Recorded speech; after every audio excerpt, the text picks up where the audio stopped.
What's going on, Neon Nation? Welcome back to the Neon Arcade for some Cyberpunk 2077 news and new details. Today we're going to be talking about the launch of a new CD Projekt Red store, something we've been wanting for a while now, a new article about game over and fail states, and how quests will unfold, some small details about V's apartment customizability when it comes to music, and some countdown to the dark future details. As always, we kick this off with art in the world of Cyberpunk 2077.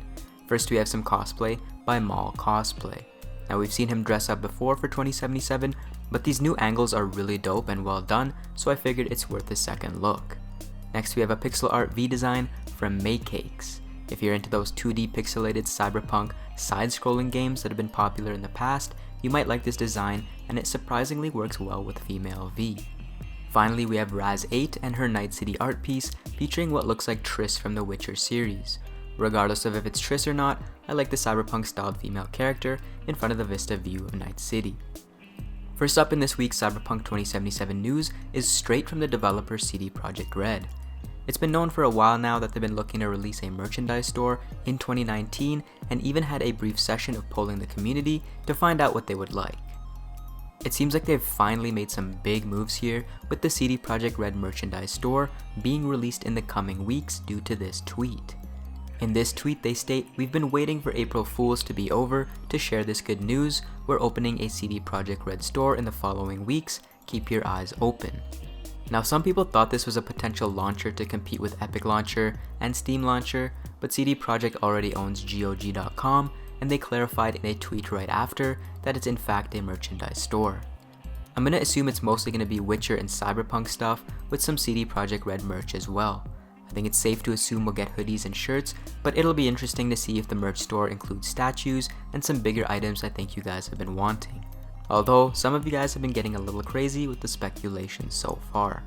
Next up, we have some new details about how quests will unfold and what the stupidest thing a player could do within a mission or quest. This comes via GameStar magazine.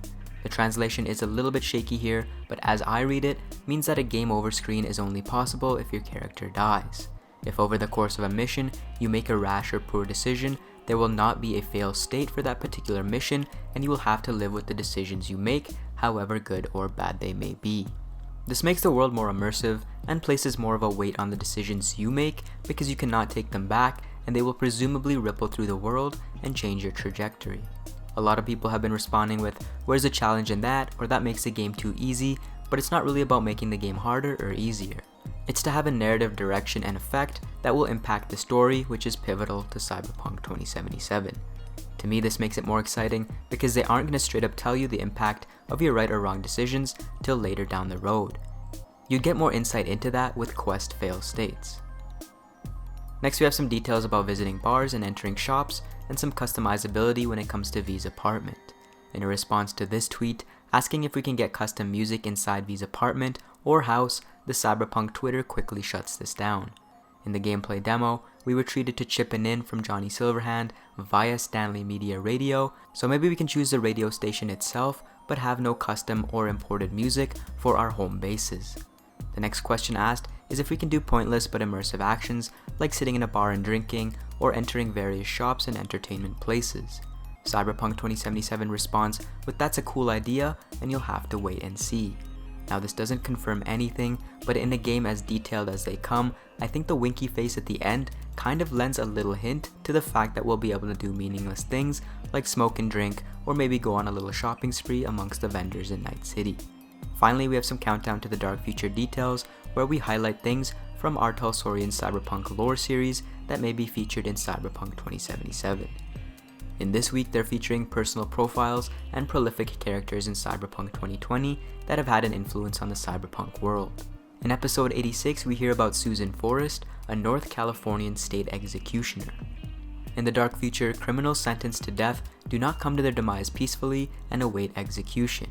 Most states have a combat-ready executioner, and in NorthCal, a former Max Tac officer named Susan Forrest is that executioner. Executioner Forrest is given the rights to hunt down fugitives who have been sentenced to death and has access to the best weaponry and armor to do this job. Think of her role as similar to the judges in the world of Dread. In episode 89, we learned about China Doll, a renegade photojournalist.